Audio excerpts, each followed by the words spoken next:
من يهده الله فلا مضل له ومن يضلله فلا هادي له ونشهد أن لا إله إلا الله وحده لا شريك له ونشهد أن سيدنا ومولانا محمدا عبده ورسوله الذي أرسله بالحق بشيرا ونذيرا وداعيا إلى الله بإذنه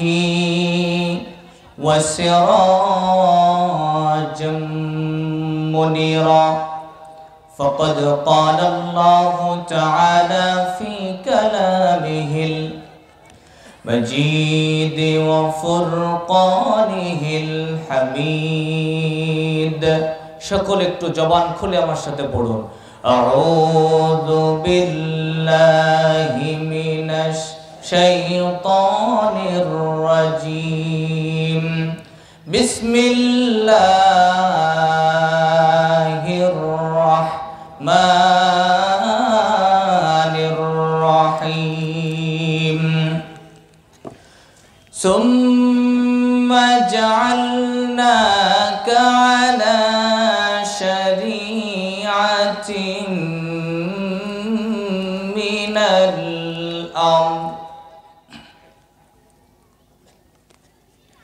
من الأمر فاتبعها ولا تتبع أهواء الذين لا يعلمون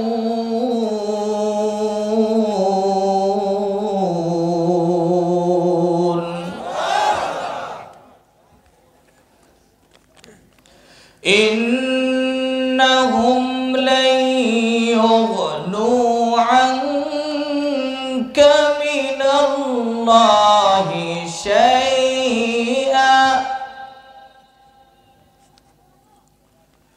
وإن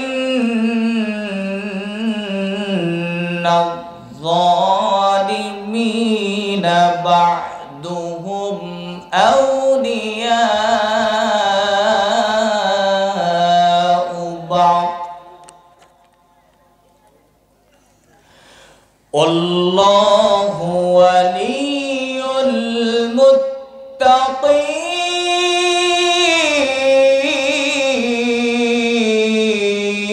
المتقين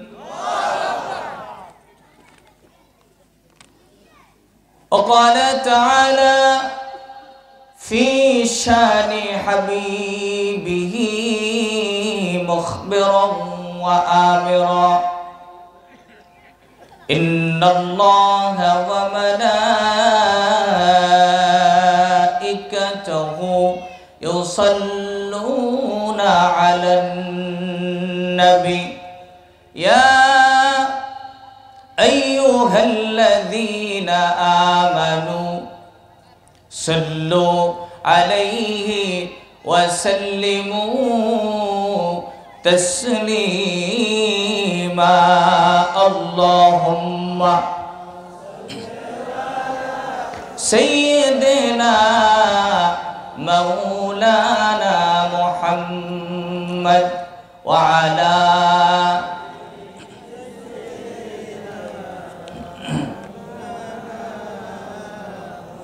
কবে জানি ডাকাশিবে এই বাড়ি ঘর ছাড়িতে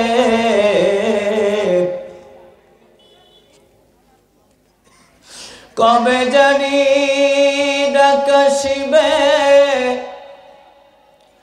এই বাড়ি ঘর ছাড়িতে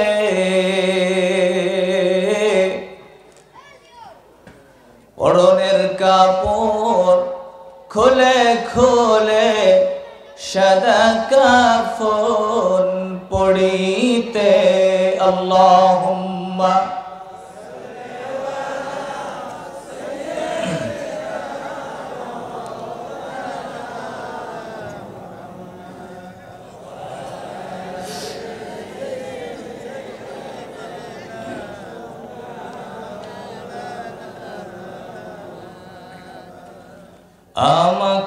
শহীদ করে সেই মিছিলে শামিল করে নিও।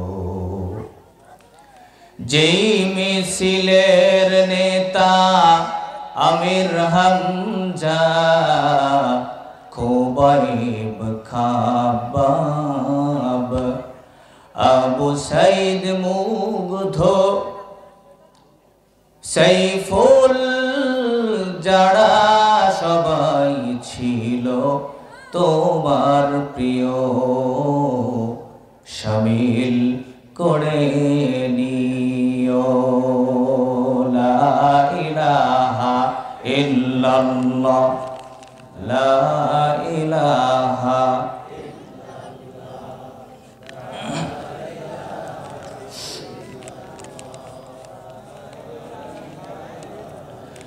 লা ইলাহা ইল্লাল্লাহ মুহাম্মাদুর রাসূলুল্লাহ সাল্লাল্লাহু আলাইহি ওয়াসাল্লাম।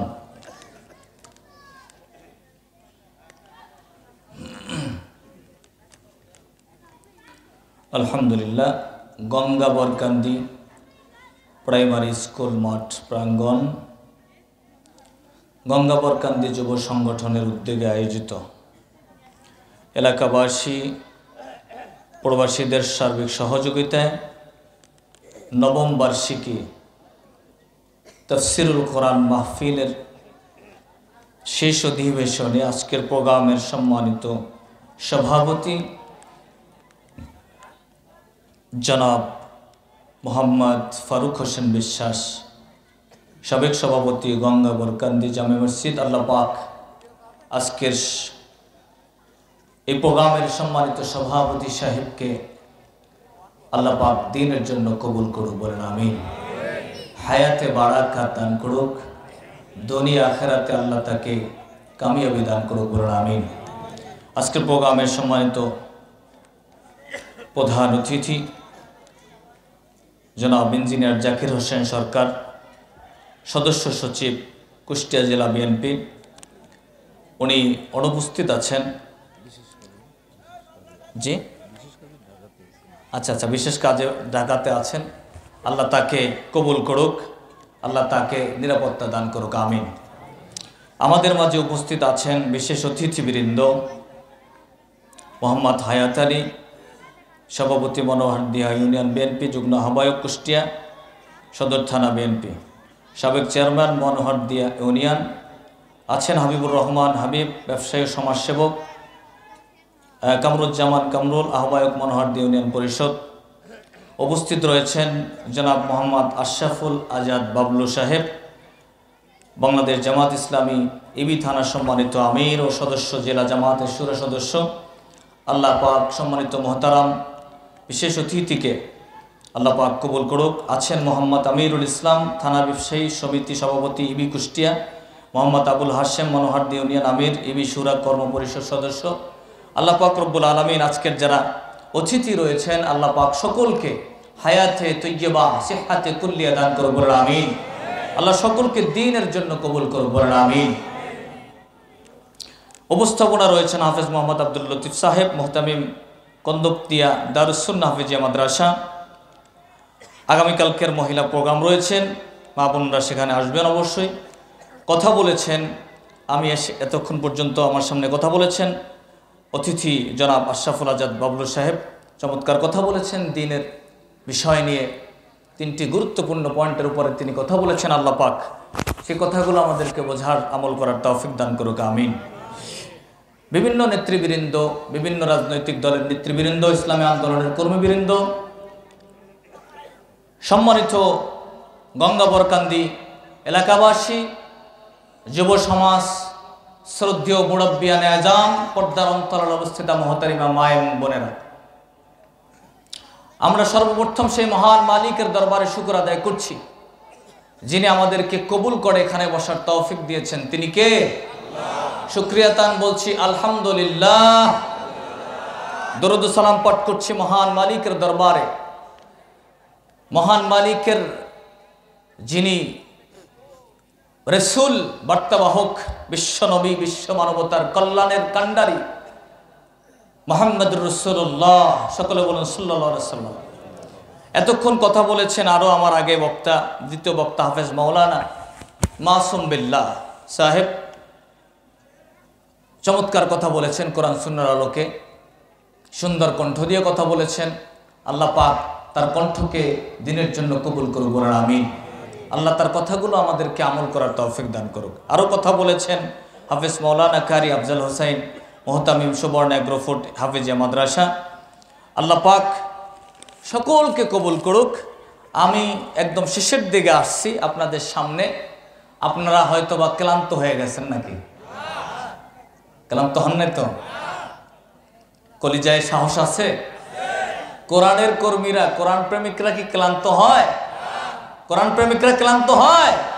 কোরআন প্রেমিকরা তোর জীবনের শরীরের তাজা রক্ত যতক্ষণ শরীরে থাকবে অতক্ষণ তারা ক্লান্ত হতে পারে না, ঠিক কিনা বলেন? এজন্য ইনশাল্লাহ আপনারা ক্লান্ত নয় আমি বিশ্বাস করি। আর এখন যদি ক্লান্ত হন আর কবে জাগ্রত হবেন, ঠিক কিনা বলেন? আল্লাহ আপনাদেরকে ক্লান্ত হওয়ার সুযোগ আর দিতে চান না। আল্লাহ আপনাদেরকে জাগ্রত হতে সুযোগ করে দিয়েছেন।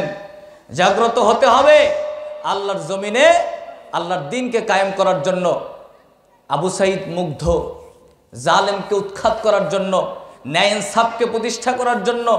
এই শুধু ছাত্র সমাজ, এই আমিন আর গতকালকের সাইফুল ইসলাম আলিফকে জীবন দিতে হয়েছে, আর অনেক জীবন দিয়ে তারপরে আল্লাহর জমিনে আল্লাহর দ্বীন এবং ইসলাম শরীয়তকে প্রতিষ্ঠা করতে হবে। আর এর ছোট্ট একটা অংশ বিশেষ এই তাফসিরুল কোরআন মাহফিল। আপনারা যদি এটাকে এখানে বসতে কষ্ট মনে করেন তাহলে আমাদের জীবন আল্লাহ কবুল করবে না।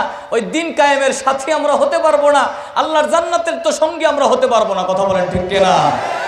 এজন্য আমরা হযরতে আবু বকর, হযরতে ওমর, হযরতে ওসমান, হযরতে আলী, তালহা, জুবায়ের, হযরতে খাব্বাব, হযরতে খুবাইব, হযরতে তালহার উত্তরসূরি, আমরা শাহজালালের উত্তরসূরি, শাহ ইয়ামানের উত্তরসূরি, খান জাহানালের উত্তরসূরি, আমরা শাহ মখদুমের উত্তরসূরি, আমরা শহীদ কুতুবের উত্তরসূরি, আমরা আল্লামা সাঈদীর উত্তরসূরি। এই জমিনে আল্লাহর জমিনে আল্লাহর দ্বীন কায়েমের জন্য কারা কারা প্রস্তুত আছেন তো হাত তুলে দেখা। আল্লাহ কবুল করে, বলেন আমিন। এই মুসলমানদের তো কলিজায় কোনো কষ্ট থাকার কথা না, ঠিক কিনা বলেন?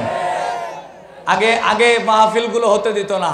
এই যে আমাদের নেতৃবৃন্দ আছেন, তাফসির মাহফিল কি কোনো বাপের সম্পত্তি নাকি? এই তাফসির মাহফিল এটার হুকুম, এটার অনুমতি পৃথিবীর কোনো মানুষের কাছ থেকে নিতে হয়? এটার অনুমতি দিয়েছেন কে? আমার আল্লাহ দিয়েছেন। আমরা তখনও বলেছি, কিন্তু আমাদের নাম শুনলে কেমনে জানি মাহফিল বন্ধ হয়ে যেত। এই যে 14 বছর 10 বছর পরে মাহফিলটা কেন? 10 বছর দোষ করছিল কি?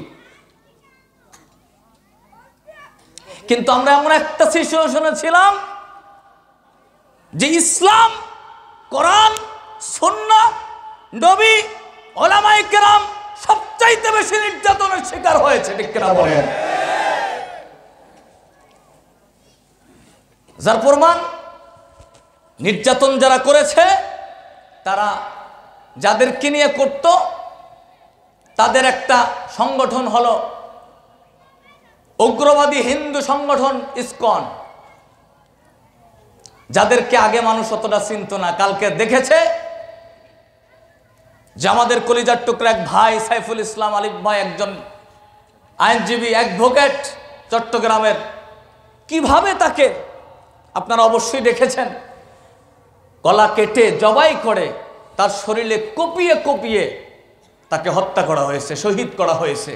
আমরা দোয়া করছি আমার সাইফুল ভাইকে আল্লাহ পাক শহীদদের কাতারে শামিল করে নিক, বলেন আমিন।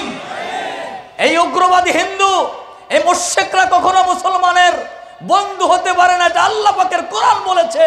আর এই মুশরিকদেরকে যারা সমর্থন করে, শেল্টার দেয়, তারা নামে যত মুসলমান হোক না কেন তারা মুসলমান থাকতে পারে না, ঠিক কিনা? হিন্দুদের বিরুদ্ধে কথা বললে যদি কেউ গায়ে লাগে, মুশরিকদের বিরুদ্ধে কথা বললে যদি কেউ গায়ে লাগে, মনে রাখবেন ওটা মুসলমান না, বরং ওটাও ওদেরই দলের লোক। কথা বলেন না কেন? আমরা প্রতিবাদ জানাই আমার সাইফুল ভাইয়ের জন্য। গোটা বাংলাদেশের ছাত্র সমাজ জনতা রাজপথে নেমেছে প্রতিবাদ জানাই অনতি বিলম্বে এই তাফসীর মাহফিল সেদিন সার্থক হবে যেদিন এই বাংলার জমিন থেকে সত্যিকারের জালেমদেরকে উৎখাত করা হবে। কথা বলেন ঠিক কিনা? জালেম সে যেই হোক না কেন, সে মুসলিম হোক না হিন্দু হোক না বৌদ্ধ হোক না খ্রিস্টান হোক, জালেম তো জালেম। আমরা কোনো জালেমের পক্ষে নয়, আমরা সমস্ত জালেমের বিপক্ষে। ঠিক কিনা বলেন? সে যদি মুসলিমও হয়। জালেম এমন একটা অপরাধের নাম, জুলুম এমন একটা অপরাধের নাম, আল্লাহর আদালতে জুলুমকে আল্লাহ পাক কখনো পছন্দ করেন না। ইন্নাল্লাহা লা ইউহিব্বুজ জালিমিন, আল্লাহ জালেমকে ভালোবাসেন না। আল্লাহর নবী বলেন একজন জালেম সে মুসলিম, মুসলমান জালেম আল্লাহর কাছে সে ভালো না। কিন্তু একজন হিন্দু মজলুম, সে জুলুমের শিকার হয়েছে, আপনি সেই মানুষটার পক্ষে দাঁড়ান। আমরা মজলুমের পক্ষে, সে যদি হিন্দু হয়, সে যদি বৌদ্ধ হয়, সে যদি খ্রিস্টান হয়, আমরা মজলুমের পক্ষে, মুসলিম মজলুমের পক্ষে, কিন্তু আমরা কোনো জালেমের পক্ষে। আপনাদের কি কষ্ট হচ্ছে নাকি? নাকি এগুলো বলা যাবে না? আপনারা কি জালেমের পক্ষের লোক নাকি? আপনারা কি জালেমের পক্ষের লোক আছেন? কেউ জালেমের পক্ষের লোক থাকলে হাত তোলেন তো দেখে। জালেম পছন্দ করেন? আমার আল্লাহ যেটা পছন্দ করেন না, আপনি যদি সেটা পছন্দ করেন, আপনি আল্লাহর বন্ধু হতে পারেন? আল্লাহ পাক কোরআনুল কারীমে বলেন ওয়া ইন্নাজ যালিমিনা বা'দুহুম আউলিয়াউ বা'দ। জালেমরা একে অপরের বন্ধু। কথা কার? মানে জালেমের বন্ধু হয় জালেম। কোনো মজলুম, কোনো মুত্তাকি, কোনো আল্লাহওয়ালা জালেমের বন্ধু কোনোদিন হতেই পারে না। এজন্য জালেমের সাথে যাদের আতাত বা জালেমকে যারা শেল্টার দেয় বা জালেমের পক্ষে যারা কথা বলে, জালেমের বিপক্ষে বললে যারা গায়ে লাগে, তারা জালেমের বন্ধু, তারা আল্লাহর বন্ধু নয়। আল্লাহর বন্ধু তারা। আল্লাহু ওয়ালিয়ুল মুত্তাকিন, আল্লাহ বলে আমি আল্লাহ মুত্তাকিদের বন্ধু হয়ে যাই। আল্লাহ কার বন্ধু? মুত্তাকিদের বন্ধু আল্লাহ। সুতরাং জালেমকে যদি ভালো লাগে, মনে রাখবেন তাহলে আপনি আল্লাহর বন্ধু হতে পারবেন না। আল্লাহ সূরা জাসিয়ার 19 নম্বর আয়াতে কারিমে সেই কথা বলে দিয়েছেন। মনে রাখবেন কথা, সূরা জাসিয়ার 19 নম্বর আয়াত। আল্লাহ পাক বলেছে যে জালেমের বন্ধু হয় জালেমরাই, আর আল্লাহ হয় মজলুম মুত্তাকিদের বন্ধু। তাহলে আমরা আল্লাহকে বন্ধু বানাতে চাইতো নাকি? যারা আল্লাহকে বন্ধু বানাতে চায় তারা জালেমকে বন্ধু বানাতে পারবো? কোনো সুযোগ নাই, কোনো সুযোগ নাই, কোনো কম্প্রোমাইজ নাই। দ্বীনের ক্ষেত্রে, কোনো শরীয়তের ক্ষেত্রে কোনো কম্প্রোমাইজ হয় না কারো কাছে, জালেমের ক্ষেত্রে তো হবেই না। কথা বলেন ঠিক কিনা? কারণ মানবতার সবচাইতে আজকের আপনাদের সামনে আমি এসেছি, কিছু কথা বলবো। শুরুতেই আপনাদের অনেকের এলোমেলো দেখেছি, এজন্য ভূমিকায় কিছু কথা বলে নিলাম। আমি আপনাদের সামনে কোরআনুল কারীম থেকে সূরা জাসিয়ার 18 নম্বর আয়াতে কারিমা থেকে তেলাওয়াত করেছি। ইনশাআল্লাহ এর আলোকেই কিছু কথা বলবো। আমরা কথা শুনবো একটি কিতাব থেকে, তার নাম কি বলেন? আল কোরআন। কোরআন থেকে কথা বললে কি কষ্ট হবে? কোরআন কাউকে দেখে কথা বলে না, কোরআনের গতিতে কথা বলে। এটা কারো পক্ষে যায়, কারো বিপক্ষে যায়। ঠিক কিনা বলেন? কিন্তু এই কোরআনই আপনার সব, কোরআনই আপনার সব। কোরআন কারো পক্ষে সেদিন সাক্ষ্য দিবে, কোরআন কারো বিপক্ষে সেদিন সাক্ষ্য দিবে। সুবহানাল্লাহ বলেন। এই কোরআনুল কারীম দিয়ে আমরা কথা শোনার জন্য তাফসীর প্রোগ্রাম, এটা কোরআনের অনেকগুলো হকের মধ্যে একটি মাত্র হক। কোরআনুল কারীমের কম পক্ষে 6টা হক আছে। কয়টা হক? আমাদেরকে জানতে হবে। একটু বাড়ি নিয়ে যাবেন আলোচনা, কিছু শিখে যাব। শুধু এখান থেকে কানের সুখ নিলাম আর বাড়িতে চলে গেলাম, আগামীকালকে জিজ্ঞাসা করলে কিছুই বলতে পারি না। এরকমের হাজারো তাফসীর মাহফিল হয়ে যাচ্ছে, মাহফিলের অভাব নাই, কিন্তু বাংলাদেশের মানুষের ভাগ্যের পরিবর্তন এখনো হয় নাই। কথা বলেন ঠিক কিনা? তাহলে কোরআনের হক কয়টা? 6টা। 1 নম্বর হকের নাম হলো কিরাআতুল কোরআন। কোরআন শিক্ষা করা, কোরআন শেখা। কোরআনটাকে কোরআনের ভাষায় শিখতে হবে। কোরআন কোন ভাষায় নাজিল হয়েছে? আরবি ভাষায়। ইন্না আনজালনাহু কুরআনান আরাবিয়্যান লাআল্লাকুম তাকিলুন। জোরে বলুন আল্লাহু আকবার। আল্লাহ পাক বলে কোরআনকে আমি আরবি ভাষায় নাজিল করছি। তাহলে কোরআন আরবি ভাষায় শেখা এটা কোরআনের একটা হক এবং এটা ফরজ। সুবহানাল্লাহ বলেন। ওয়ারাত্তিলিল কোরআন তারতিলা, কোরআনকে আরবি ভাষায় তেলাওয়াত করা ফরজ। প্রত্যেকটা মুসলমান নন নারীর উপরে আরবি ভাষায় শিখতে হবে। কেন? কোরআনকে আরবি ভাষায় নামাজের মধ্যে তেলাওয়াতের মধ্যে ফরজ করে দিয়েছেন কে? নামাজে যদি আপনি বলেন আল্লাহু আকবার, সমস্ত প্রশংসা বিশ্ব পালনকর্তা রব্বুল আলামিনের জন্য, যিনি দয়ালু, পরম দয়ালু, যিনি বিচার দিনের মালিক, নামাজ হবে তো নাকি? কথা বলেন না কেন? নামাজ হবে? আমি সূরা ফাতিহা বাংলায় পড়তেছি, অর্থ শুধু অর্থ পড়ার দ্বারা নামাজ হবে না। নামাজের মধ্যে আরবিতে নামাজ পড়া, আরবিতে তেলাওয়াত ফরজ করেছেন, আর আরবিতে কোরআন শেখাটাও ফরজ। এজন্য ওয়ারাত্তিলিল কোরআন তারতিলা বলেছেন আল্লাহ। রত্তিল হলো আমরের সিগা, আর ওলামায়ে কেরাম বুঝতে পারবেন এটা অর্ডারের সিগা। যে শব্দ দিয়ে আল্লাহ পাক কোন জিনিসকে ফরজ করেছেন আমরের সিগা দিয়া, একই সিগা দিয়ে আল্লাহ রত্তিল বলেছেন কোরআনকে তোমরা তারতিলের সাথে পড়ো। এই আয়াত দিয়ে মুফাসসিরে কেরাম বলেন কোরআনকে আরবিতে শেখা ফরজ। যদি কেউ না শিখে তাহলে হিসাব দিতে হবে। এজন্য কেউ যদি শেখার জন্য চেষ্টা করে আল্লাহ পাক কিয়ামতের ময়দানে তারে মাফ করে দিতে পারেন। সুবহানাল্লাহ বলেন। আল্লাহ চেষ্টা দেখবেন। কি দেখবেন? আজকের থেকে সিদ্ধান্ত নেওয়া যাবে কিনা যে জীবনে তো সবকিছুই পারলাম, কোরআনটা একটু শিখবো, আমি শিখবো, আমার বাচ্চা কাচ্চা, আমার ভাই বাচ্চা, আমার নাতি নাতকুরগুলার একটু কোরআন শেখাবো, আল্লাহর কোরআনটা পড়াবো। রাজি আছেন তো ইনশাআল্লাহ? পারবেন ইনশাআল্লাহ? কোরআন না শিখে আমরা কেউ কবরে যাব না, চেষ্টাটুকু করব। এই চেষ্টা নিয়ে কবরে যান, আল্লাহ পাক আপনাকে কোরআন শিখনেওয়ালার কাতারে শামিল করবে। সুবহানাল্লাহ বলেন। 2 নম্বর হক হলো তেলাওয়াতুল কোরআন। কোরআন শিখলাম, এবার 2 নম্বর হক হলো কোরআন তেলাওয়াত করতে হবে। শুধু শিখলাম আর রেখে দিলাম তাকের মধ্যে, জন্য কোরআন নয়।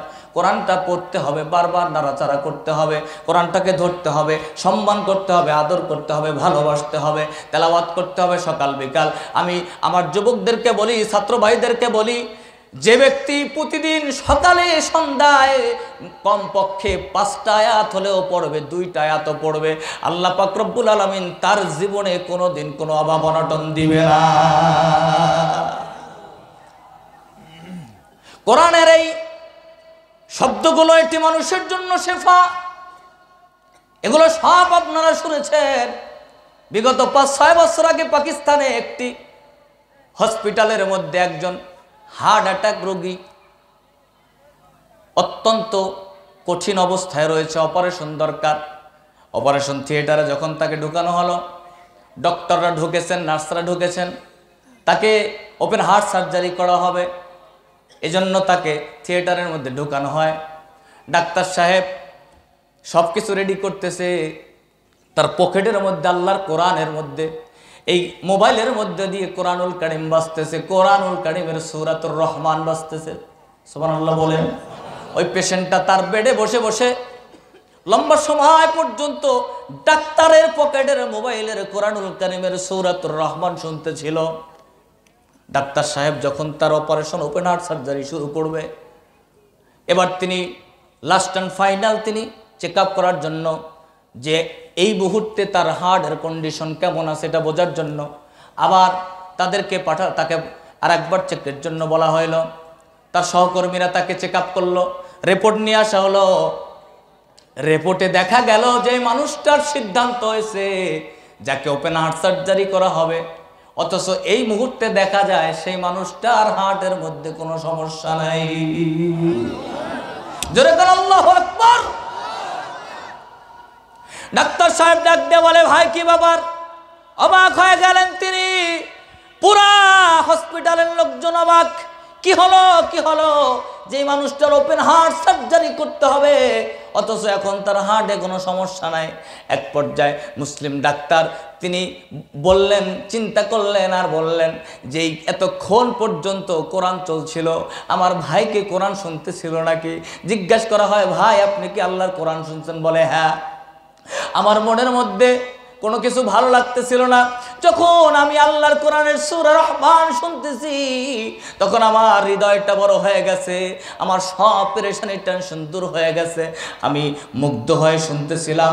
ডাক্তার সাহেব বলছে, আমি আল্লাহ নামের শপথ করে বলতেছি, যেহেতু তার কান দিয়ে আল্লাহর কোরআনের আওয়াজগুলো ঢুকেছে, এটা একটা নূর। কিতাবুন আনজালনাহু ইলাইকা লিতুখরিজান নাস মিনাজ-যুলুমাতি ইলান নূর। ডাক্তার সাহেব বলতেছে এটা একটা নূর, এটা একটা আলো, এটা একটা ফোকাস। এই আলোটা যখন বারবার কান দিয়ে ঢুকেছে, এটা তার হার্টের মধ্যে এমনভাবে ফোকাস পেরেছে, এই আল্লাহর কোরআনের আলো যাইয়া তার হার্টটাকে সুস্থ করে দিয়েছে। এজন্য আল্লাহ পাক বলে, ওয়ানুনাজ্জিলু মিনাল কুরআনি মা হুয়া শিফা ওয়া রাহমাতুল লিল মুমিনিন।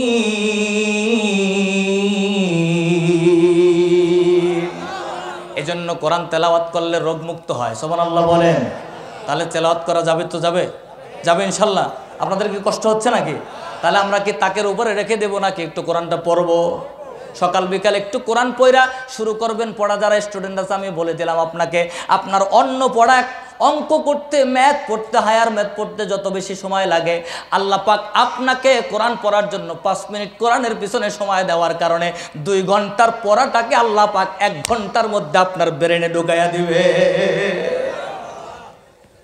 এ ক্ষমতা কার? ব্রেনের শক্তি দেওয়ার মালিক কে? হালকা একটু নাড়া দিলেই তো এত বড় ক্ষমতা, এত বুদ্ধিওয়ালা মানুষটা রাস্তায় পাগল হয়ে ঘোরে, ঠিক কিনা বলে? এই সব কিছু তার হাতে। এই জন্য পৃথিবীতে যত ক্ষমতা, যত বুদ্ধি, যত লাফালাফি, এই সব কিছুর চাবিকাঠি কার হাতে? উনি দিয়েছেন আমাদেরকে একটি ধর্ম যার নাম ইসলাম। যার নাম কি? ইসলাম। এই ইসলাম যার ভালো লাগে না তিনি তো রবের দয়া পেতে পারে না, ঠিক কিনা বলেন? ইসলামকে মুছে দিতে চায়। আপনারা অনেকে রাগ করতে, কষ্ট পাইতে পারেন। আমার কষ্ট পেলে আমার কিছুই করার নাই, যেটা বাস্তবতা। এই যে আজকে ছাত্র জনতা আন্দোলন করে করে একটা ফ্যাসিস্ট জালেম সরকারকে পতন করাইতে হয়, দেশ থেকে বের করে দিতে হয়, এই অবস্থান তৈরি হওয়ার পিছনে অনেকে অনেক গবেষণা করে যে এরা এত কোটি টাকা, এত কোটি টাকা মানুষের ক্ষতি করেছে, এই করছে, সেই করছে, জুলুম করছে। আমি এগুলো কোনোটাই গোনায় ধরি না। আমি একটা জিনিস গোনায় ধরি, এরা সবচাইতে বেশি ইসলাম, মুসলিম, ওলামায়ে কেরামকে সবচাইতে বেশি কষ্ট দিয়েছে, ঠিক কিনা বলে? যুগের ইতিহাসে ইসলাম নিয়ে তো ন্যাক্কারজনক ইতিহাস পৃথিবীর কেউ দেখায় না। এরা একজন আলেমকে ধর্ষণকারী বানায় জেলখানায় বন্দী করতে পারে, ঠিক কিনা? আরে যে আলেমের জন্য হাজার হাজার নারী পুরুষ চোখের পানি ফালায়, আর আপনি তারা ধর্ষণকারী বলে দিলেন, আর জাতি সেটা খাইলো। এটা কি হয় নাকি? কথা বলছেন না কেন? কারণ ইসলাম নিয়ে আপনি খেলা করবেন, আল্লাহ সব বরদাস্ত করে। ইসলাম নিয়ে আপনি নাড়াচাড়া করবেন, আল্লাহ এটা ছাড় দেয় না। কারণ ইসলামের আলোটা এটা দুনিয়ার কোনো সন্টু মন্টুর সাথে জড়াই দেয় না, এটা আল্লাহ পাক আরশের খাম্বার সাথে দিয়ে দেয়, ঠিক কিনা বলেন? ইসলামের এই যে একটা আলো, এই আলোটার মূল ফান্ডামেন্টাল, মূল যে গোড়ায় যে সুষ্টা আছে, এটা আল্লাহর আরশের সাথে। এজন্য আল্লাহ পাক বলেন, ইউরিদুনা লিউতফিউ নূরাল্লাহি বিআফওয়াহিহিম আল্লাহু মুতিম্মু নূরিহি ওয়ালাউ কারিহাল কাফিরুন।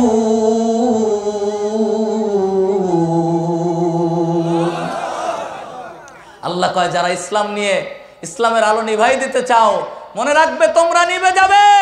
আল্লাহর ইসলামের আলো কোনোদিন নিভবে না, আরো পথ করে জ্বলতে থাকবে। হয়তোবা মুশরিকরা, কাফেররা এটা অপছন্দ করে। কথা বলেন ঠিক কিনা? এজন্য আমরা একটাই দাবি করব, আর সামনে কেউ ইসলাম নিয়ে বাড়াবাড়ি করার চিন্তা করবেন না, ঠিক কিনা? আল্লাহর কোরআন, ওলামায়ে কেরামের বিরুদ্ধে যায়েন না। আল্লাহ ছাড় দেন কিন্তু ছেড়ে দেন না। এর প্রমাণ আল্লাহ দেখাইয়া দিয়েছে। ও মুসলমান জাতি, এরপরও আপনার ঈমান যদি মজবুত না হয়, আপনার ঈমানের চাইলে না পয়সার দাম আল্লাহর কাছে নাই, ঠিক কিনা? আমরা কোরআনে পড়েছি বদরের যুদ্ধে আমরা কোরআনে পড়েছি, হাদিসে পড়েছি, বদরের যুদ্ধে কোরআনে ইদ তাস্তাগীসুনা রাব্বাকুম ফাস্তাজাবা লাকুম আন্নী মুমিদ্দুকুম বিআলফিম মিনাল মালাইকাতি মুরদিফিন। আল্লাহ পাক বদরে সাহাবীদের সাহায্যে 1000 সৈন্যবাহিনী ফেরেশতা ডান্ডা নিয়ে পাঠিয়ে দিয়েছে। সুবহানাল্লাহ বলেন। সাহাবীরা দেখছেন, সাহাবীরা এগুলো দেখছে যে আরে কিভাবে সাহায্য চলে আসে। আমার মসজিদের মুসল্লি জীবনে চিন্তাও করি না যে মানুষগুলো কোনোদিন রাজপথে নামতে পারে। আয়েশা বলতেছে, হুজুর যখন রাস্তায় ছিলাম একটু সামনে আগাই, মনে হয় যেন হাজার হাজার সৈন্যবাহিনী কোত্থেকে আইসা জানি বলে, এগিয়ে যা তোরা, একটা তাকবীর দে, নারায়ে তাকবীর, আল্লাহু আকবার স্লোগান যখন দিতাম হুজুর, মনে হয় যেন শরীরে 1000 মানুষের শক্তি পেয়ে যেতাম। জোরে কার আল্লাহু আকবার। এই শক্তি কার? আল্লাহ পাক আবাবিল পাঠাইয়া কাবাগর রক্ষা করেছেন। আল্লাহ পাক ছোট্ট ছোট্ট ছোট্ট 2 বছর 3 বছরের বাচ্চা দিয়া হাসিনার মতন ফেরাউন আর নমরুদের চাইতেও বিশাল এই ক্ষমতাশীল জালেমকে আল্লাহ পাক দুলিশাত করেছে। ঠিক কিনা? অনেকে মনে করতো যে এই ক্ষমতা কি কোনোদিন যায় নাকি? ক্ষমতার মালিক কে? কোনোদিন চিন্তাও যা করতে পারে না বাংলাদেশের মানুষ, ওইটা আল্লাহ ঘটাইছে কিনা? ওই আল্লাহ সব পারে কিনা? এজন্য আর কেউ জালেম হওয়ার চিন্তা করবেন না, কেউ ইসলাম নিয়ে খেলার চিন্তা করবেন না। আপনি ভাই আপনার কাজ করেন, কিন্তু ইসলামের উপরে হাত দিবেন না, মানুষের ক্ষতি করবেন না, দেশের বিরুদ্ধে যাইবেন না। কোনো পশ্চিমা, কোনো ভারত, কোনো আমেরিকা, কোনো দালালদের দালালি করে বাংলার জমিনে টিকে থাকা যাবে না। ঠিক কিনা? বাংলাদেশের মানুষ শান্তি চায়, আমরা শান্তিপ্রিয় মানুষ। শান্তি যদি পেতে হয় তাহলে কোনো দালালি করলে শান্তি হবে কেন? দালালি আমরা যদি করতে হয় একজনের করব, তিনি কে? কথা বলেন না কেন? দালালি করব কার? গোলামি করব কার? আজকের ভারতের দালাল থাকার কারণে আজকের আমার সাইফুল ভাইয়ের জীবন দিতে হয়, এগুলো সহ্য করা যায় না। এই মুসলমান, আপনার ছেলে আপনার ভাইকে যদি এভাবে হত্যা করা হয় কল্লা কেটে, আপনার কেমন লাগতো একটু চিন্তা করেন। দাঁড়িয়ে যান আজকের সাইফুলের ওই বাবার সামনে, দাঁড়িয়ে যান আজকের সাইফুলের মায়ের জায়গায়, দাঁড়িয়ে যান সাইফুলের স্ত্রীর জায়গায়। আহারে ওই স্ত্রীর আবার অন্তঃসত্ত্বা কয়দিন পরে নবাগত সন্তান এসে তার বাবাকে আর খুঁজে পাবে না, কোনোদিন তার বাবাকে, এটা সে জানবে না। কি ছিল সাইফুলের অপরাধ ছিল একটাই, ওই হিন্দুত্ববাদী উগ্র সংগঠনের ইসকনের লোকজন মুসলমানদের মসজিদে হামলা করতে যাচ্ছিল, ওই সময় আমার এই সাইফুল ভাইয়েরা ঠেকাইছিল, এটাই ছিল তার অপরাধ। আহারে আমরা কয়দিন আগে এই মাদ্রাসার ছাত্ররা হিন্দু ভাইদের মন্দিরগুলো পাহারা দিয়েছে। কথা বলেন ঠিক কিনা? বলেন তো দেখি, আজ পর্যন্ত গোটা পৃথিবীতে কোন মুসলমান কোন অন্য ধর্মের উপরে আক্রমণ করেছে একটা দৃষ্টান্ত পৃথিবীর কেউ দেখাতে পারবে কিনা? তোমাদের মন্দির পাহারা দিলাম আর তোমরা আমাদের মসজিদ ভাঙ্গো, আর আমরা বসে বসে আঙ্গুল চুষবো নাকি? হ্যাঁ, কথা বলেন না কেন? এজন্য আল্লাহ আমাদেরকে পৃথিবীতে পাঠাইছে নাকি?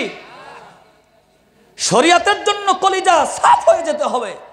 আমার দুনিয়া একদিকে, আমার ইসলাম আর একদিকে। কথা বলেন না কেন? আহারে একটা ছোট্ট বাচ্চা, আমার একটা মেয়ে আছে, একদম সেম বয়সী মেয়ে। আমি নিজে চিন্তা করি সাইফুলের মেয়ের মতন আমার একটা মেয়ে, ওই আমার মেয়েটা বাসায় যাওয়ার আগ পর্যন্ত অপেক্ষা থাকে বাবা আসবে।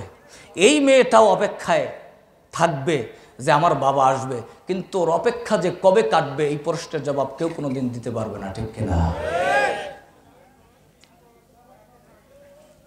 এরপরেও কি ওই ইসকনকে জঙ্গি সংগঠন বলা যাবে না? কথা বলছেন না কেন? আমরা চাই ইসকনের মতন জঙ্গি সংগঠন যারা মানুষের উপরে হত্যা করে, নির্যাতন করে, নিষ্পেষণ করে, তাদেরকে বাংলার জমিনে আর কোনো জায়গা দেয়া হবে না। ঠিক কিনা? কারা কারা আমার সাথে রাজি আছেন? দু হাত তুলে দেখান। লিল্লাহে তাকবীর, লিল্লাহে তাকবীর। আল্লাহ কবুল করুক, বলেন আমিন। আপনাদের মনে কষ্ট হচ্ছে নাকি? সম্মানিত হাজরিন, যদি শান্তি পেতে চান তাহলে ইসলামের কাছে আগে আসতে হবে। কথা বলেন ঠিক কিনা?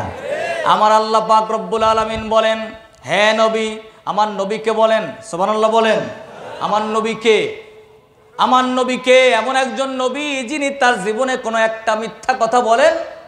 ওমা ইয়ানতিকু আনিল হাওয়া ইন হুয়া ইল্লা ওয়াহয়ুন ইউহা।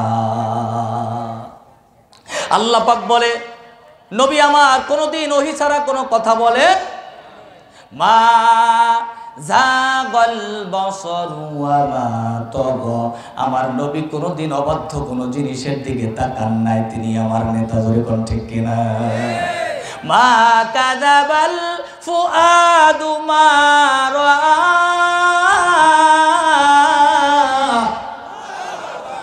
আমার নবী কোনোদিন একটা মিথ্যা কথা জবান দিয়া বলেন নাই, তিনি আমার নেতা। আল্লাহু আকবার। আমরা তারে নেতা মানি না, গর্ববোধ করি, ঠিক কিনা বলেন? ইয়াউমা নাদউ কুল্লু উনাসিম বিইমামিহিম। আল্লাহ পাক কিয়ামতে যার যার নেতারে ডাকবে, নেতা যেদিকে যাবে কর্মীও সেদিকে যাবে। আমার নেতা জান্নাতে যাবে, এই গ্যারান্টি আমার কোরআন দিয়েছে।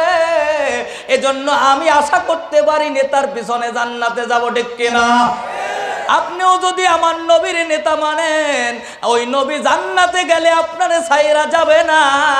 আর আপনি যারে নেতা মানেন বুঝা নিবেন, সে যেদিকে যাবে আপনিও কিন্তু সেদিকে যাবেন, ঠিক কিনা বলেন? এজন্য আজকের থেকে নেতা যদি কাউরে মানতে হয়, ওই নেতারে নেতা মানবো যেই নেতা আমার আল্লাহরে মানে, আমার নবীরে মানে, ঠিক কিনা? যেই নেতা আমার আল্লাহর আনুগত্য করে না, যেই নেতা আমার রাসূলের আনুগত্য করে না, তারে আমি নেতা মানতে পারি। এটা ইসলাম, এটা শরীয়ত, এটা ইবাদত। আপনার ইবাদত মনে করছেন নামাজ, রোজা, হজ, যাকাত। এখন বুঝাচ্ছি, খুব কষ্ট হচ্ছে, ছেড়ে দেই নাকি? ছেড়ে দেব? আল্লাহ পাক বলেন আলোচনা শুরুই হয় না এখনো। খুব খারাপ লাগতেছে ভাই, কষ্ট পাচ্ছেন কারা কারা? একটু হাত তোলেন তো দেখি। রাগ করছেন কারা কারা? দেখি একটু হাত তোলেন। আপনি রাগ করছেন? হাত তুলছেন কেন?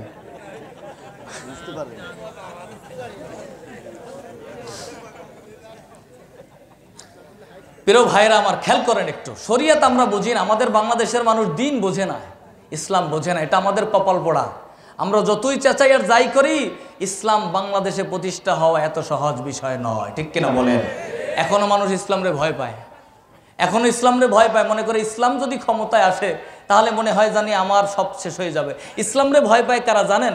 চোর ইসলামরে ভয় পায়, ডাকাত ইসলামরে ভয় পায়, জেনাখোর ইসলামরে ভয় পায়, মদখোর ইসলামরে ভয় পায়, সুদখোর ইসলামরে ভয় পায়, ঘুষখোর ইসলামরে ভয় পায়। কোনো তাকওয়াবান মুত্তাকি আল্লাহওয়ালা ব্যক্তি ইসলামরে ভয় পেতে পারে না, ঠিক কিনা বলেন? বরং আমি তো মনে করি ইসলাম আসলে আমি সবচাইতে ভালো থাকবো, ঠিক কিনা বলেন? আল্লাহ রাসূলকে আল্লাহ পাক বলেন, নবীর ব্যাপারে আল্লাহ বলে তোমার নবী এমন নবী যিনি কোনোদিন একটা কথা নিজের থেকে বলে নাই, কোনোদিন কোনো কথা নিজের থেকে বলে না। এই নবী এমন নবী, মক্কা দিয়ে হেঁটে যায়।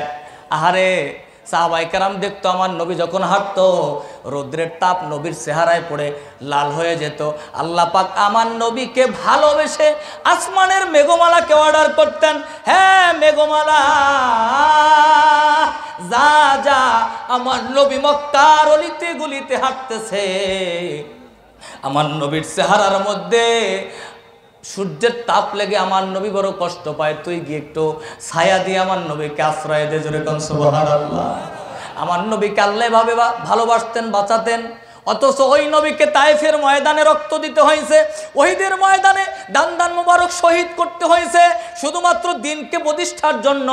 আল্লাহ যদি চাইতেন আমার নবীজির একটা পশমের ক্ষতি হতো না, এর মাধ্যমে আল্লাহ তার জমিনে আল্লাহর দিন প্রতিষ্ঠা করতে পারতেন কি পারতেন না? কিন্তু আল্লাহ বুঝাইছে আমি যারে এত ভালোবাসি তিনিও দিনের জন্য কষ্ট করেছে, তোমাকেও দিনের জন্য কষ্ট করতে হবে। কথা বলেন ঠিক কিনা? এই নবীকে আল্লাহ বলে সুম্মা জাআলনাকা আলা শারিআতিম মিনাল আমরি ফাত্তাবি'হা। হে নবী, আপনাকে আমি একটা শরীয়ত দিয়েছি, একটা শরীয়ত, আপনি এই শরীয়তটাকে অনুসরণ করেন। ওয়ালা তাত্তাবি আহওয়া আল্লাযীনা লা ইয়ালামুন, আর যারা বোঝে না, যারা জাহেল, আপনি তাদেরকে অনুসরণ করবেন না। কথা কার? তাহলে আল্লাহ এখানে কি বলেছে? আপনাকে একটা শরীয়ত দিয়েছি। শরীয়ত কি? শরীয়ত এক বচন বহু বচনে শারায়া। শরীয়ত হলো নিয়ম কানুন, রীতি পদ্ধতি। এই শরীয়ত আমাদের ইসলামী শরীয়ত, আমাদের শরীয়তের নাম কি? ইসলাম। এই শরীয়তের মধ্যে আছে। খুব খেয়াল করেন, আমরা শরীয়ত বলতে বুঝি নামাজ, রোজা, হজ, যাকাত। একটু নামাজে যাব, রমজান মাস আসলে রোজা রাখবো, তারাবি পড়বো, রোজায় আসলে মা বোনরা কোরআন খতম করে, আমরা এইসব মনে করি শরীয়ত।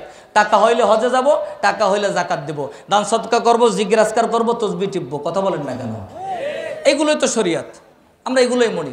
অথচ শরীয়তের মধ্যে আছে মিথ্যা কথা বলা যাবে, কারো ধোকা দেয়া যাবে, ব্যবসায়ী মালে ভেজাল দেয়া যাবে, মান গস্সা ফালাইসা মিন্না, যে কাউরে ধোকা দেয় সে আমার উম্মতের অন্তর্ভুক্ত না, রাসূল বলেছে। এখন এটাকে আমরা শরীয়ত মনেই করি না।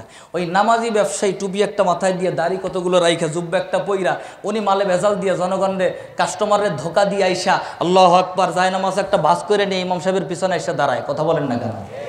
নিজেরা মনে করতেছে আমি পাক্কা জান্নাতি হয়ে গেছি। নামাজি আল্লাহওয়ালা তাহাজ্জুদ গুজার, কপালে দাগ পড়ে গেছে। উনি সরকারি চাকরি করতো বা বিদেশ কাটাই আসছে, মোটামুটি 60 লক্ষ টাকা জমা আছে ব্যাংকে, একটা সুদী ব্যাংকে ফালাই দিস। ফলে এবার মাস গেলে কত আসে? কথা বলেন, 60 লক্ষ থাকলে কত আসে? খুব খারাপ লাগতেছে না? 60 লক্ষ জমা থাকলে কত আসে? 60,000। খুব ভালো হিসাব আছে। একটু কম বেশি হতে পারে, কিন্তু এইটা কমে 60,000 টাকা ধরেন। 55 থেকে 60,000 টাকা যদি একজন মানুষের প্রতি মাস গেলে এমনি এমনি বসে বসে আসে, তার আর কিছু করা লাগে? কথা বলে না কেন? কিছু লাগে নাকি? এবার উনি তো যায় নামাজ একটা ভাজ করে ইমাম সাহেবের পিছনে যাই, সবার আগে সবার পরে মসজিদে বের হবে, সবার আগে নামাজের দাঁড়াবে, সিজদা লম্বা কইরা পড়ে। এবার বের হওয়ার সময় শুরু হয়ে যায় ইমাম সাহেব রাজনীতি করে। কথা বলেন না কেন? ওই মুসল্লি সবার আগে ইমাম সাহেবের বিরুদ্ধে বাস দেয়। কথা বলেন, কারণ ওনার কোনো কাজ নাই, কারণ ও তো মাস গেলে পকেট ভরে, কোনো কাজ নাই। যে কাজ করে সে কোনো ইমামের বিরুদ্ধে লাগতে পারে না, ঠিক কিনা বলেন? কারণ অলস মস্তিষ্ক শয়তানের কারখানা। যার কাজ নাই সে তো খালি এটাই করবে, একজনের পিছনে লাগবে, খালি লাগালাগি করে, কাজ নাই কোনো। অথচ আল্লাহ রাসূল, আল্লাহ বলেছেন ফাইদা কুদিয়াতিস সালাহ ফান্তাশিরু ফিল আরদ, আজান হয়েছে মসজিদে ঢুকে যাও, নামাজ শেষ তো বেরিয়ে যাও, বেরিয়ে নিজের হাতে হালাল উপার্জন করো। তুমি যদি হালাল উপার্জন করো, ওই হালাল উপার্জনকারীকে আল্লাহর রাসূল একজন যুদ্ধের ময়দানে গাজী মুজাহিদের সমতুল্য সওয়াব দান করেছে। সুবহানাল্লাহ। বলে তুমি হালাল উপার্জনকারী, তুমি একজন মুজাহিদ। আল্লাহু আকবার। একজন রিকশা চালক, আপনি হালাল উপার্জনকারী, আপনি একজন মুজাহিদ। একজন ভ্যান চালক, ঠেলাওয়ালা, আপনি একজন মুজাহিদ। আর একটা চোর, একটা ডাকাত, একটা টেন্ডারবাজ, একজন সরকার প্রধানমন্ত্রী যদি সুদখোর হয়, ওটাও আল্লাহর কাছে একদম একটা মশামাছির দাম নয়, ঠিক কিনা বলে? নবী আমার বলেন, তুমি সকাল থেকে বেরিয়ে যাও রাস্তায়, তোমার ঘরে একজন বৃদ্ধা মা আছে, বৃদ্ধ বাবা আছে, ছোট্ট ছোট্ট বাচ্চা আছে, তাদের মুখে খাবার জোগানোর জন্য তুমি বেরিয়ে গেলে, নিজের হাতে হালাল উপার্জন করার জন্য চেষ্টা করতেছে। সন্ধ্যা পেরিয়ে গেল, এরপরে তুমি একটা পয়সাও তুমি উপার্জন করতে পারলে না। এই অবস্থায় তুমি খালি হাতে বাড়ির দিকে আবার রওনা দিলে। আল্লাহ নবী বলে, ও আমার উম্মত, তুমি মনে করতে পারো তুমি খালি হাতে বাড়িতে রওনা দিছো। আমি নবী বলি, না না, তোমাকে আল্লাহ পাক রব্বুল আলামিন মুজাহিদদের কাতারে শামিল করে দিয়েছে। এখন নামাজি হাজি সাহেব রিয়াজুল জান্নায় যাইয়া, নবীজির কবরের পাশে রিয়াজুল জান্নায় যাইয়া তাহাজ্জুদ পড়ে, আর কপাল ফাটে এরকমের সিজদা দেয়। দেখেন না ভিডিও আপনারা? খালি এরকমের মারে, দেখেন না? এরকমের দিতেই আছে, ঘুমায় পড়তেছে। 80টা টক্কর মারছে এরকম রিয়াজুল জান্নাহ। উনি কি করতেছে কিছুই জানে না। কেউ দেখছেন এই ভিডিও? একজন আল্লাহর ওলি 80 রাকাত নামাজ পড়ে তাহাজ্জুদ প্রতিদিন, নারায়ণগঞ্জের। বলেন আপনার, বলেন কি নাম? শামীম ওসমান। রিয়াজুল জান্নাত এরকম মারতেছে, বাড়ি বসে বসে, খালি বসে চেয়ারে বসে। রিয়াজুল জান্নাত নবীর রওজার পাশে যাইও চেয়ার ছাড়তে পারে না। বাপের ওখানেও ক্ষমতা। কথা বলেন না কেন? সব জায়গায় কি ক্ষমতা চলে নাকি? এখন আপনি যদি মনে করেন যে আমি তাহাজ্জুদ পড়ি, আমাদের কিছু নারীরা আছে, মা বোনরা আছে, তাহাজ্জুদ পড়ে, অথচ তার স্বামীর খেদমত করে না, স্বামীর কথা শোনে না, স্বামীর সাথে থাকে না। স্বামী যদি বলে আমার মায়ের একটু খেদমত করো, শুনবে না সেটা। অথচ নবী আমার বলেছে, নারী তুমি নফল ইবাদতের আগে তোমার স্বামীর কাছে জিজ্ঞেস করো, স্বামী যদি অনুমতি দেয় তাহলে রাখো, স্বামী যদি বলে যে এখন এই নফল ইবাদতটা করা যাবে না, এটা করো, ওইটাই তোমাকে করতে হবে। সুবহানাল্লাহ বলেন। এটাকে শরিয়াত বলে। ওই মা, তাহাজ্জুদ গুজার মা যে স্বামীর কথা শোনে না, তিনি যেমন শরিয়াত বোঝে না, সুদখোর নামাজি তেমন শরিয়াত বোঝে না। ঠিক কিনা? শরিয়াত বোঝে না।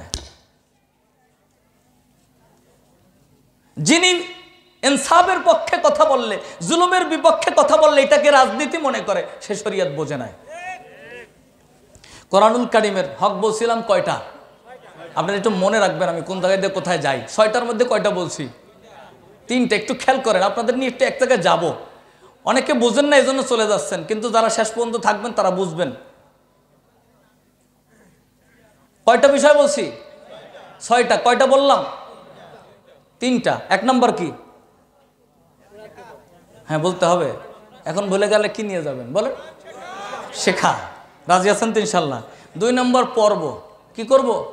পর্ব। এই যে কোরআনটা আমরা মনে করি এটা মনে হয় কেউ মারা গেলে তার কবরের পাশে বসে পড়ার জন্যই আসছে। মরে গেলে বছরে একদিন মসজিদের হুজুর টুজুর নিয়ে, মাদ্রাসার ছাত্রদেরকে নিয়ে, এরপর একটু পড়াইয়ে পকেটে কিছু টাকা দিয়ে পাঠাই দিয়ে বাপ জান্নাতে ঢুকে গেল একদম, নাকি? কথা বলেন না কেন? এটা তো আমরা, হ্যাঁ এটাই মনে করি আমরা শরিয়াত, অথচ খবর নাই। আজকেরও একজন আসছে বলছে, হুজুর একটু মিলাদ পড়াই দেন, আমার ছেলেটা এই গত বছর মারা গেছে। ছেলের বয়স কত? ছেলের বয়স 8 দিন। ছেলের বয়স কত? 8 দিন। 8 দিনের ছেলে মারা গেছে। 8 দিন বয়সের ছেলে মারা যাওয়ার কারণে তার ব্যাপারে 1 বছর পরে কিছু জিলাপি কিনে আইছে, হুজুরদের দিয়ে মিলাদ পড়াচ্ছে, জিলাপি দিয়ে মানুষকে খাওয়াচ্ছে, জিলাপি দিয়ে মিলাদের উপরে দিলাম। আচ্ছা বলেন তো উনি শরিয়াত কি বুঝছে? উনি 8 দিনের ছেলের জন্য সে মিলাদ পড়াচ্ছে, অথচ ওই বেচারার জীবনে মসজিদে দেখি নাই, কোনোদিন মসজিদে আসে না। হয়তো বা জুমার দিন টক্কর মারতে আসে, সমাজের লোক কি বলবে এই জন্য সবার শেষে আসে, সবার আগে যায়, 5 ওয়াক্ত কোনোদিন আসে না। উনি কিন্তু 1 বছর পরে 8 দিনের সন্তান মারা গেছে, এর জন্য মিলাদ পড়াইতে আসতেছে, কয়টা জিলাপি খাওয়াইয়া। ওই 8 দিনের বাচ্চার কি কোনো শরিয়াত আছে? আরে ভাই ও তো জান্নাতে আগেই চলে গেছে, তাই দেখেন যে সে জান্নাতের মধ্যে ঘুরতেছে। কথা বলেন ঠিক কি না? আপনার কি হবে? আপনি তো কোনোদিন মসজিদে ঢুকতেছেন না ঠিক মতন, তার মানে আপনি শরিয়াত বুঝেন নাই। আমরা শরিয়াত বুঝাইতে পারি না। শরিয়াত না বুঝাইয়া যখনই কোরআন হাদিসের হক কথা বলি তখনই ওইটা জাতি নিতে পারে না, ওইটা নিতে পারে না। ওই জন্য বলে এরা রাজনীতি করে। আপনি যে বলছেন ওইটা কখন? আমরা এখনো শরিয়াত মানুষকে বুঝাইতে পারি না। ওই জন্যই বলে হুজুর ওই দল করে, হুজুর জঙ্গি, হুজুর মৌলবাদ, হুজুর রাজনীতি করে। ঠিক কিনা বলেন? শরিয়াত আমরা বুঝি না এখনো। শরিয়াতকে আমরা কয়েকটা জিনিসের মধ্যে ঢুকাই রাখছি, ছোট্ট ছোট্ট কয়েকটা জিনিসের মধ্যে ঢুকাই রাখছি। মুসলমান বাবাজিরা আমার, যেই কথা বলতেছিলাম, তাহলে কোরআনের 4 নম্বর হক হলো ফাহামুল কোরআন। এবার আমরা শিখলাম, পড়লাম ফাহামুল কোরআন। কোরআনটাকে এবার আমাদের বুঝতে হবে। এই বোঝার জন্য একটা মাধ্যমের নাম হলো তাফসির মাহফিল। কথা বলেন ঠিক কিনা?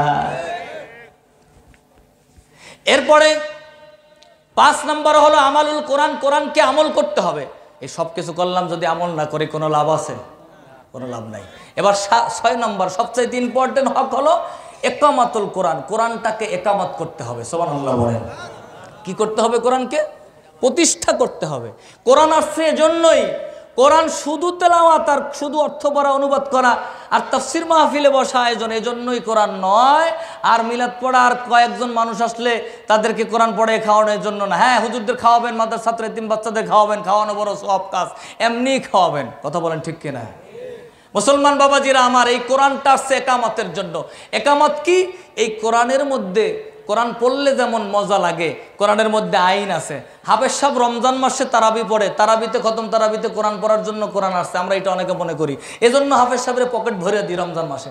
ওই হাফেজ সাহেব রমজান মাসে কোরআন পড়ার মধ্যে পড়ছে, ওয়াকাতাবনা আলাইহিম ফিহা আন্নান নাফসা বিন নাফসি ওয়াল আইনা বিল আইনি ওয়াল আনফা বিল আনফি ওয়াল উযুনা বিল উযুনি ওয়াস সিন্না বিস সিন্নি ওয়াল জুরুহা কিসাস। কিসাসের একটা আয়াত আছে কোরআনের মধ্যে। আল্লাহ পাক এই এতক্ষণ যে পড়লাম, ভালো লাগছে না? হাফেজ সাহেব পড়লে মজা লাগে না? কেউ তার বিরোধিতা করে? এবার যদি উনি উঠে আবার স্টেজে বসে এইটার এখন বাংলা করে, তাহলে ওই এই মুসল্লিরাই যারা পকেট ভরছে এরাই কবে হুজুর তো রাজনীতি শুরু করছে। ঠিক কিনা বলেন? এবার কি বাংলা কি? আল্লাহ পাক বলতেছে যে কেউ যদি কারো অন্যায়ভাবে নাক কেটে দেয়, তার নাক কেটে দিতে হবে। কেউ যদি অন্যায়ভাবে কারো কান কেটে দিতে হয়, কান কেটে দেয়, তার কান কেটে দাও। কেউ যদি অন্যায়ভাবে কারো চোখ উঠাই দেয়, তার চোখ উঠাই দাও। কেউ যদি কারো অন্যায়ভাবে হত্যা করে, তার শাস্তি হত্যা করা। কথা কা? এটাকে বলা হয় কিসাস। এই কোরআনে যেমন নামাজের ফরজের কথা আছে, কোরআনে যেমন রোজার কথা আছে, এই কোরআনে আল্লাহর কিসাসের কথা আছে। আল্লাহর কোরআন বলেছে যদি কেউ অন্যায়ভাবে হত্যা করে তার শাস্তি হবে হত্যা করা।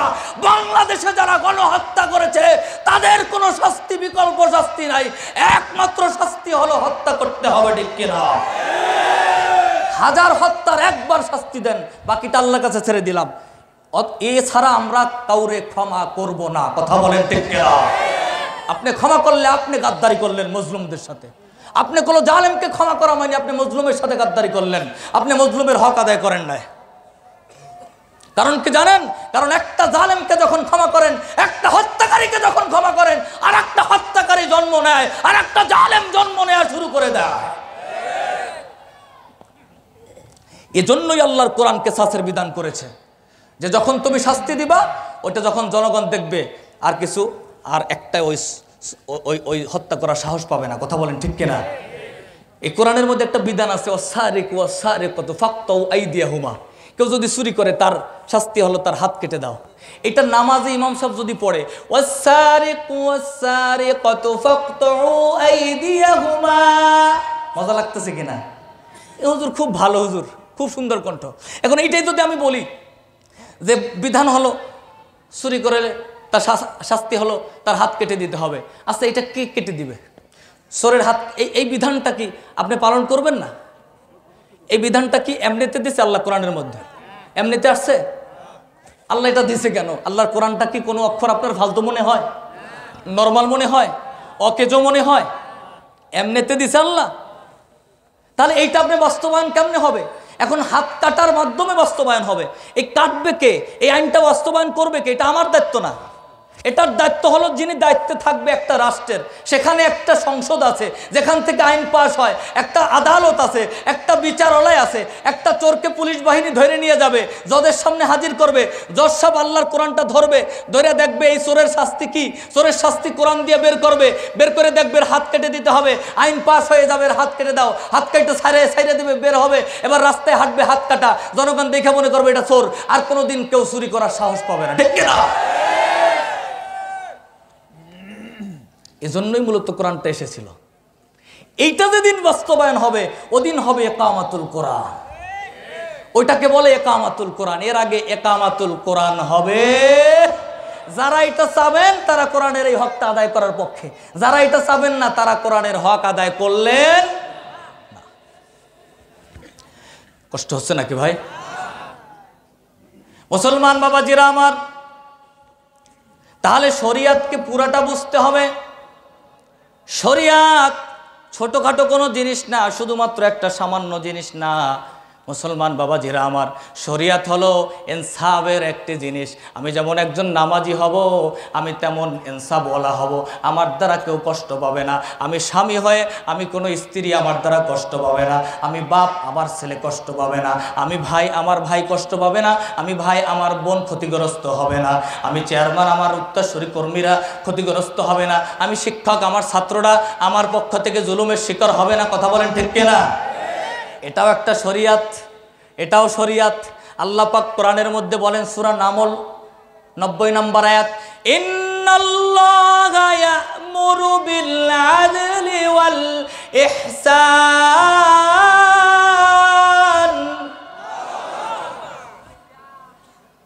ওয়া ইতা'i যিল কুরবা ওয়া ইয়ানহা আনিল ফাহশা'i ওয়াল মুনকারি ওয়াল বাগই ইয়া'iদুকুম লা'আল্লাকুম তাযাক্কারুন।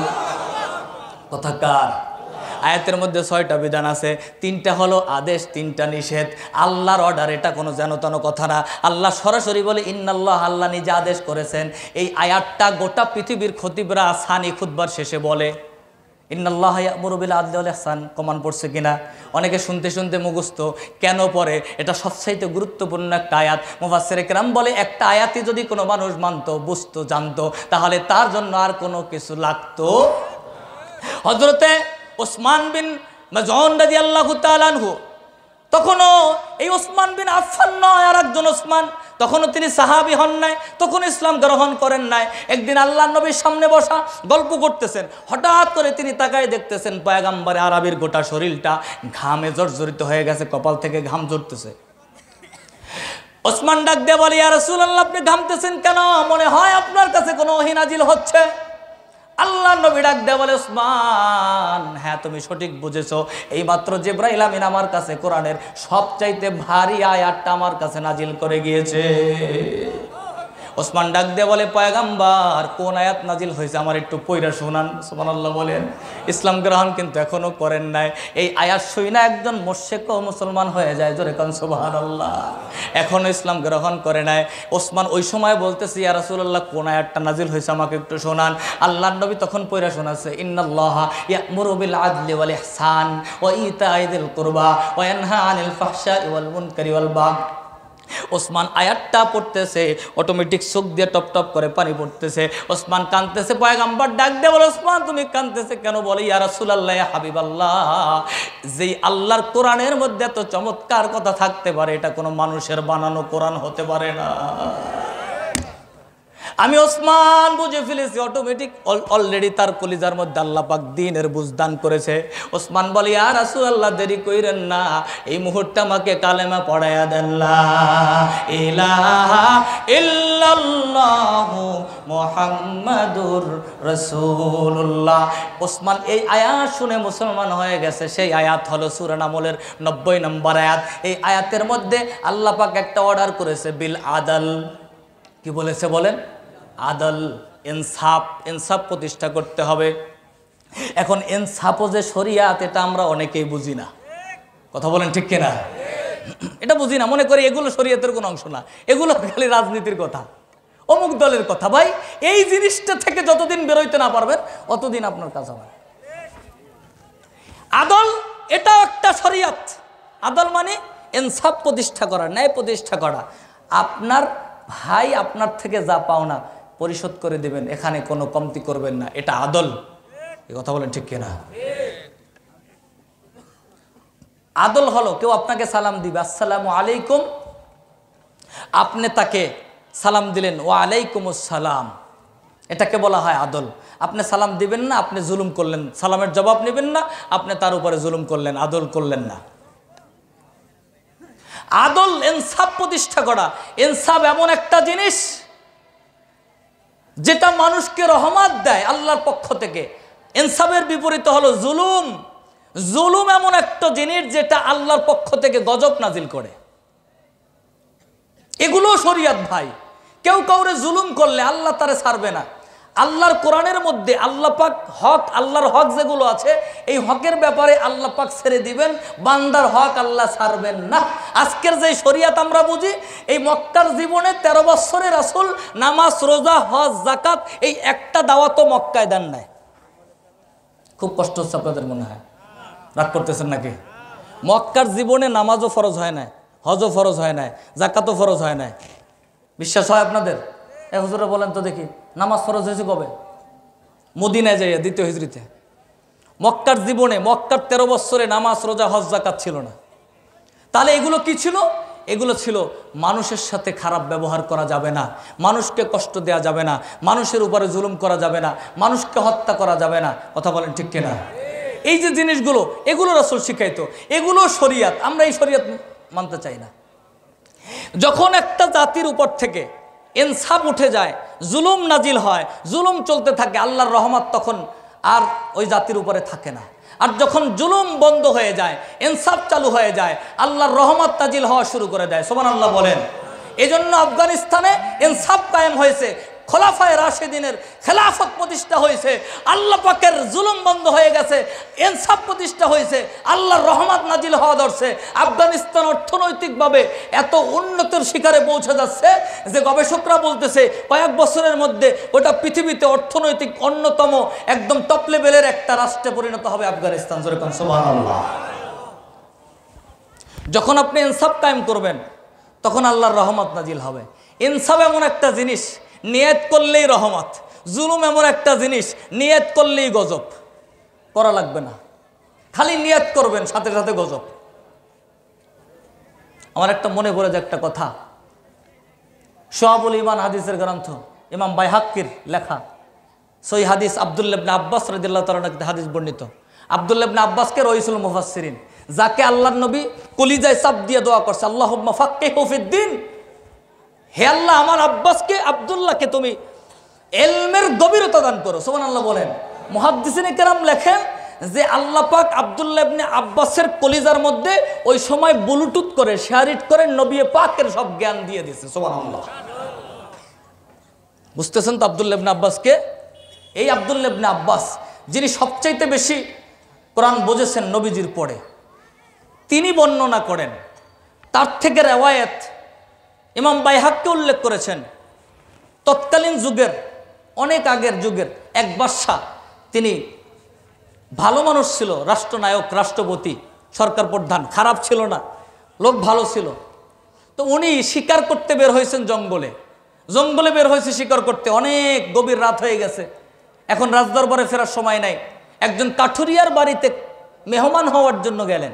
মেহমান হয়ে যখন ঢুকলেন, উনি যে বাদশা, উনি যে সরকার, এটা উনি পরিচয় দিলেন না, কারণ পরিচয় দিলে গরিব কাঠুরিয়ার কষ্ট হবে, তিনি ব্যস্ত হয়ে যাবে, তিনি টেনশনে পড়ে যাবেন, এজন্য তাকে আর পরিচয় দেন নাই। বিনা পরিচয় স্বাভাবিক একজন মেহমান হয়ে তিনি বসে রইলেন।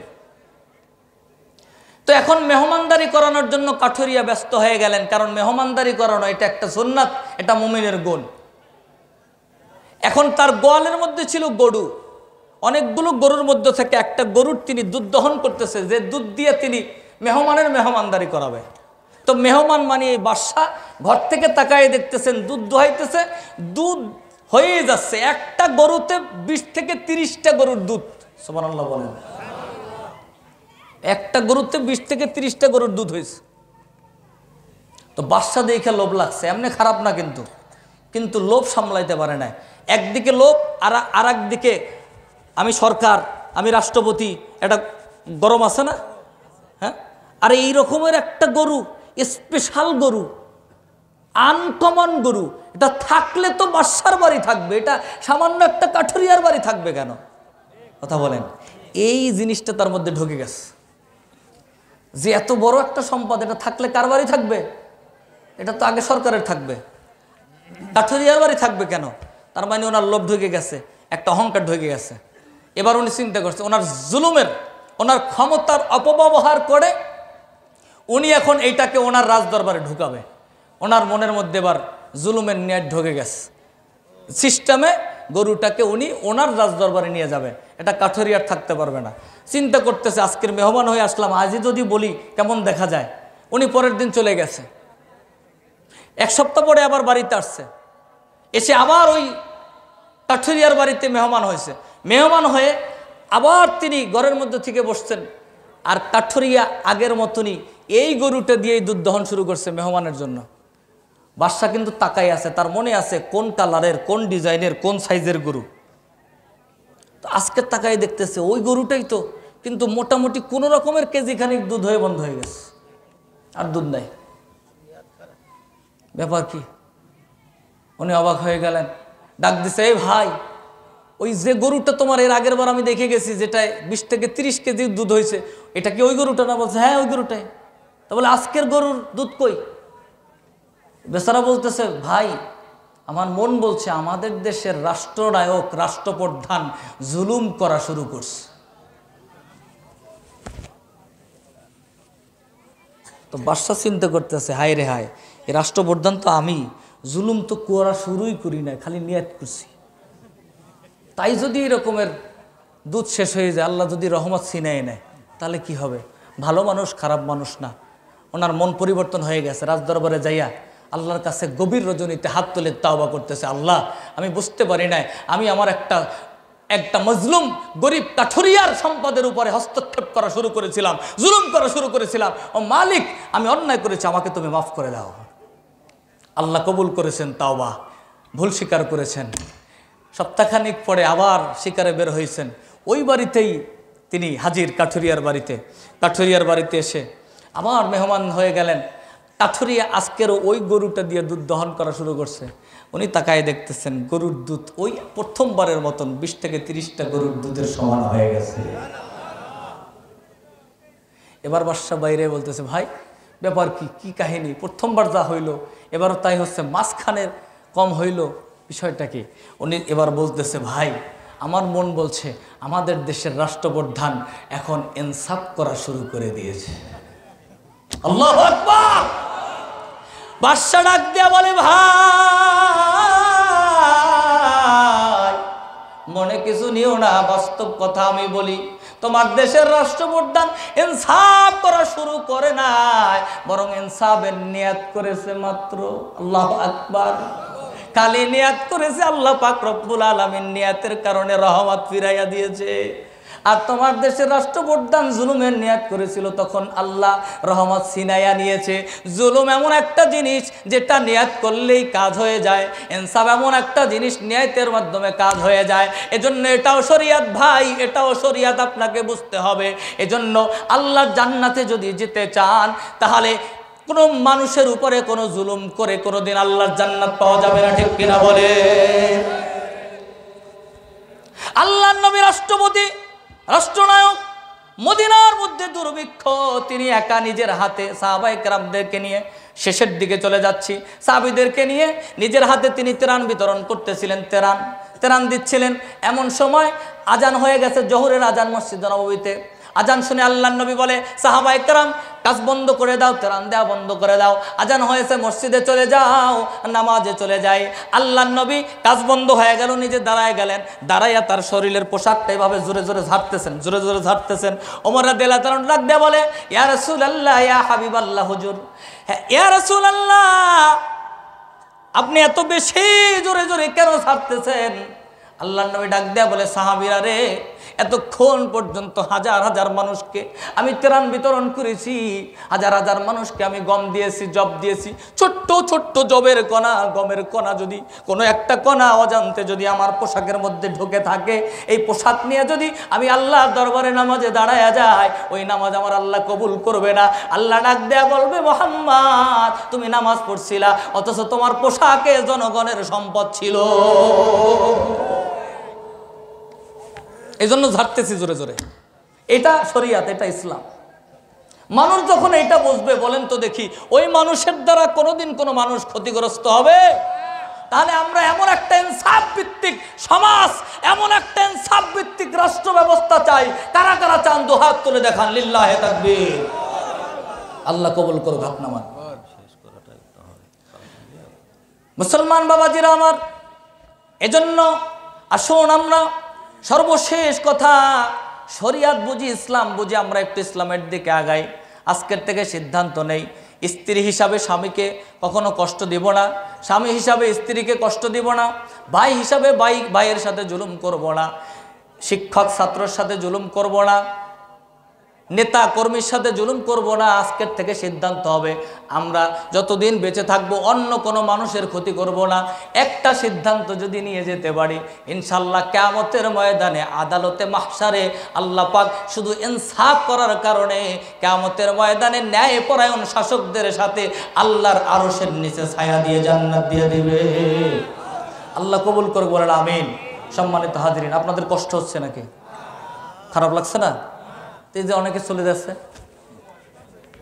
রাত অনেক হয়ে গেছে, ঘুম পাইছে, তাহলে আলোচনা ছেড়ে দেই।